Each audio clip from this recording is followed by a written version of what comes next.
Hey everyone, in this video I will show you how to remove the Vimeo and share buttons from your videos.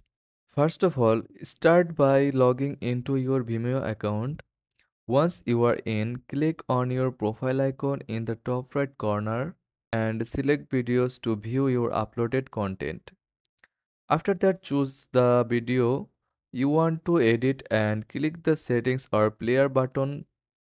After that, navigate to the Embed tab on the left side of the screen.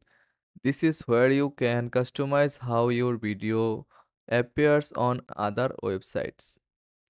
Scroll down until you see the options to show or hide the Vimeo logo and share buttons. Simply uncheck the boxes for Vimeo logo and share buttons. This will remove both from your embedded video. Now your video will appear without the Vimeo branding or share buttons when embedded on your site or shared elsewhere. And that's it. By following these steps, you can easily remove the Vimeo and share buttons from your video. Thanks for watching.